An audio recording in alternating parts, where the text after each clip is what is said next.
사도 바울이 두려움이 있었던 것을 오늘 본문 말씀에서 알 수가 있습니다.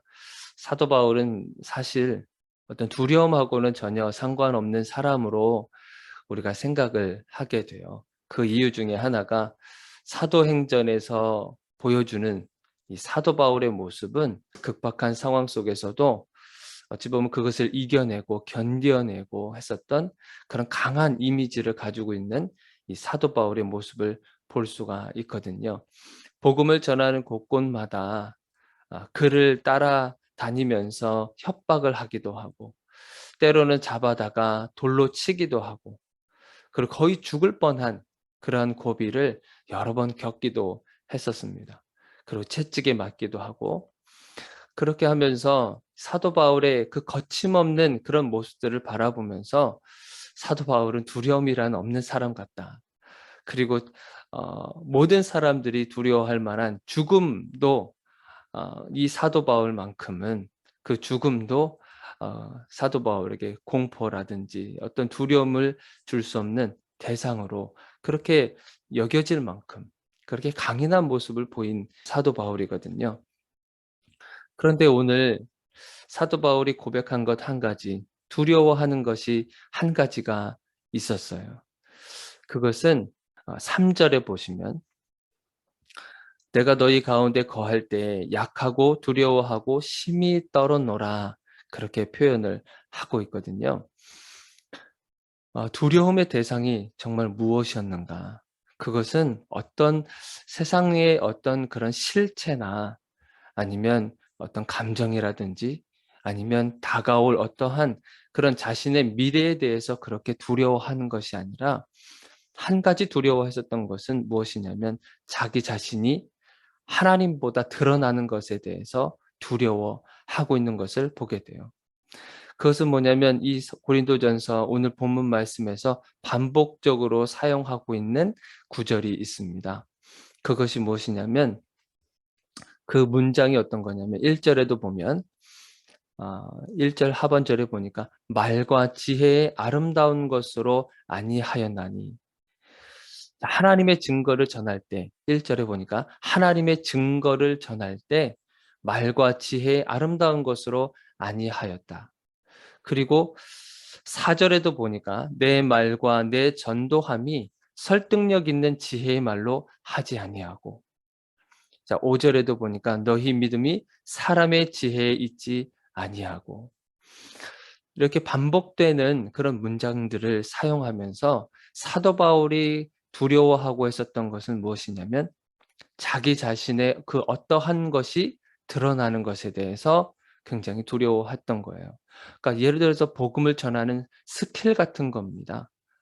복음을 전하는 데 있어서 복음을 전하기 위한 어떤 자신만이 가지고 있는 어떠한 장점들이라든지 이런 것들을 사용하는 것은 좋지만 그러한 것이 오히려 더 부각되어서 복음을 희석시키지는 않는가. 거기에 대한 두려움이 굉장히 많았던 거예요. 자기가 이 사도 바울은 공부를 참 많이 한 사람이잖아요. 가말리엘의 그 사람에 의해서 정말 최고의 어떤 지도자격이었었거든요. 그 사람에게서 배움을 얻었던 그런 사람이기 때문에 최고의 가문이었었던 그 가말리엘에게도 공부를 하고 배웠었던 그런 사람이란 말이죠. 그러니까 이 사람이 이 사도 바울이 가지고 있었던 지식과 그리고 나름대로의 어떤 지혜와 이런 모든 것들이 정말 충만한 사람입니다. 그러니까 복음을 전할 때 사도 바울의 어떤 설득력 있는 그런 말들과 언변과 지혜와 이런 것들을 통해서 복음이 전해지는 것에 대해 정말 두려워했다고 하는 거예요. 예수 그리스도의 십자가의 복음만이 드러나야 되는 건데 그것이 드러나야 되고 그것이 남겨져야 되고 그래야 되는데 이 사도 바울은 혹시라도 그러한 성령의 능력이 자신의 어떠한 것으로 말미암아 가려지는 것에 대해서 매우 두려워했다고 하는 거예요. 하나님의 역사하심으로, 성령의 역사하심으로 복음의 능력이 나타나야 되는데 혹시라도 자신의 그 어떠한 모습으로 인하여 그것으로 인해서 복음의 능력이 성령의 능력이 아니라 자신의 그 어떠한 것으로 드러나지는 않을까. 그러한 염려와 그런 두려움이 있었다고 하는 겁니다. 어찌 보면 우리가 생각하고 있는, 우리들이 평소에 삶을 살아가면서 두려워하고 있는 그런 대상들하고는 참 차원이 다르다라는 생각을 하게 돼요. 어떤 분들은 돈에 이렇게 두려워하는 사람도 있고, 어떤 사람들은 어떤 사람에게 그 두려움의 대상으로 삼기도 하고, 어떤 사람들은 어떤 환경이라든지 자신이 처하고 있었던 그런 주변의 모습들에 그렇게 두려움을 대상을 가지고 있기도 합니다. 그리고 죽음이라고 하는 것, 그런 것을 두려워하는데, 사도 바울은 그런 것하고는 전혀 상관없이 내가 혹시라도 하나님을 하나님의 그 복음을 내가 나의 것으로, 나의 영광으로 취하지는 않을까. 이제 그거에 대한 두려운 마음을 가지고 있었던 거예요. 그래서 절대 사람의 지혜로 복음이 전해지는 것이 아니다. 복음의 능력이 사람의 그 어떠한 지혜로운 말로도 그것이 나타날 수가 없다라고 하는 것을 매우 강조하고 있는 모습을 보게 됩니다. 그러면서 정말 지혜가 무엇인가? 세상의 지혜도 아니고 사람의 지혜도 아니고 정말 참 지혜에 대해서 이제 사도 바울이 설명을 해주고 있는 거예요. 7절에 보니까 하나님의 지혜를 말하고 있어요. 세상의 지혜가 아닌, 그리고 세상이 이렇게 돌아가는 것이 사람의 지식과 세상의 지혜가 세상을 돌아가게 만드는 것처럼 보이지만, 정말 참 지혜는 하나님이라고 하시는 것을 드러내주고 있습니다. 하나님의 지혜. 그런데 그것이 7절에 보니까 뭐라 그래요? 감추어졌었다고 그래요. 감추어져 있었던 거예요. 하나님의 지혜가 감추어졌었던 건데, 그것이 누구를 위한 것이었냐면 우리의 영광을 위해서 감추어졌었다고 하시는 거예요. 우리의 영광을 위해서 감춰졌다. 세상 만물을 창조하신 하나님이신데, 그 하나님께서 피조물인 우리들의 영광을 위해서 그 지혜를 감추어 주셨다고 하는 것이 참 이해가 되지 않는 부분이기도 합니다. 우리의 영광을 위해서 감추어졌었던 건데, 그것이 이제 드러나게 된 겁니다.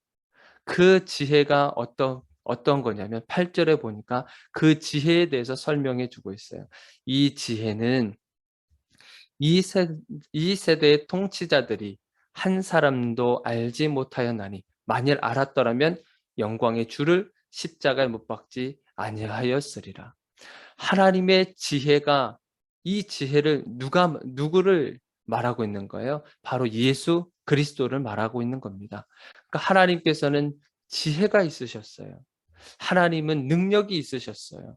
그것이 누구로 나타났습니까? 예수 그리스도로 나타났다고 하는 거예요. 하나님은, 우리가 설명을 할 때 하나님은 영이신 분이세요. 그리고 눈으로 확인할 수도 없는 분이십니다. 그러니까 하나님이 가지고 계시는 속성 중에서도 우리가 확인할 수 있는 부분들이 없는 거예요. 하나님의 사랑, 그리고 하나님의 의, 그리고 하나님의 지혜와 하나님의 능력, 이것을 하나님은 다 가지고 계신 분이신데 우리가 그것을 확인할 수 있는 방법이 없다고 하는 거예요. 그래서 그것을 확인시켜 주시기 위해서 실체가 되시는 그분이 바로 이 땅에 내려오신 겁니다. 그분이 누구시겠어요? 바로 예수 그리스도라고 하는 겁니다. 하나님의 의가 예수 그리스도로 나타나고, 하나님의 지혜가 예수 그리스도로 나타나고, 하나님의 능력이 예수 그리스도로 나타나는 겁니다. 유대인들은 무엇을 구한다 그랬었어요? 표적을 구한다 그랬고, 헬라인들은 지혜를 구한다 그랬어요. 그렇지만 십자가에 달려 돌아가신 예수 그리스도를 보면서 유대인들은 정말 미련한 것으로 평가를 내렸고, 헬라인들도 마찬가지였습니다. 결국에는 십자가에 죽었네. 십자가에서 죽었네. 그렇게 큰 소리 뻥뻥 치더니 결국엔 십자가에서 처형당하고 말았구나. 그러면서 정말 미천하고 미련한 것으로 그렇게 치부하고 평가했단 말이죠. 그분이 바로 예수 그리스도라고 하는 겁니다. 하나님의 지혜가 예수 그리스도로 나타나셨는데 이 지혜를 깨닫게 해 주시는 것은요. 우리 힘으로는 감당할 수가 없습니다. 우리의 능력으로도 그 지혜를 깨달을 수가 없어요. 그래서 9절에 보니까 뭐라 그러냐면 기록된 바 하나님이 자기를 사랑하는 자들을 위하여 예비하신 모든 것을 눈으로 보지 못하고 귀로 듣지 못하고 사람의 마음으로도 생각하지 못하였다. 그러잖아요. 하나님의 지혜, 예수 그리스도를 알고 예수 그리스도를 깨닫게 하는 것은 우리의 어떠한 노력으로도 그것을 할 수가 없다고 하는 것을 말씀해 주고 계시는 거예요. 그러면 지혜를 깨닫게 해 주시는 것은 누군가? 바로 하나님께서 우리의 눈을 열어 주셔야 우리가 볼 수 있는 거예요. 하나님께서 마치 사도 바울이 눈이 가려져 있었잖아요. 그런데 예수님께서 그 사도 바울을 직접 만나 주셔서 가려져 있었던 그 눈에 덮여져 있었던 비늘을 벗겨 주심으로 인해서 주님을 볼 수 있었던 것처럼 우리가 예수 그리스도를 볼 수 있는 것, 하나님을 볼 수 있도록 하는 것은 하나님께서 우리들로 하여금 보여주셔야만 그것이 가능한 것입니다. 귀로 듣는 것도 마찬가지죠. 하나님의 말씀을 듣는 데 있어서도 그 말씀의 비밀과 그 뜻을 하나님께서 우리에게 알려주셔야 그것을 들을 수 있다고 하는 거예요.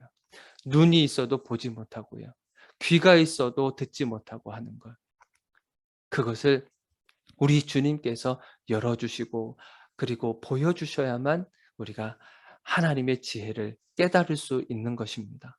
그래서 여러분들이 오늘 하루를 살아가실 때 하나님, 제가 눈이 있지만 정말 보기를 원합니다. 하나님의 지혜를 보기를 원합니다. 제가 귀가 있지만 하나님 세상에 노출되어 있습니다. 세상의 소리에 노출이 되어 있어서 하나님을 듣지 못하고 하나님의 말씀을 듣지 못하고 듣는다 할지라도 그것을 깨닫는 데 있어서는 제가 가지고 있는 지식과 지혜로는 도저히 감당할 수 없습니다. 그러니 하나님 도와주시옵소서. 하나님의 말씀이 들려질 수 있도록 주님 도와주옵소서. 그러한 고백으로 여러분들이 오늘 하루를 살아가시기를 주님의 이름으로 축원드립니다.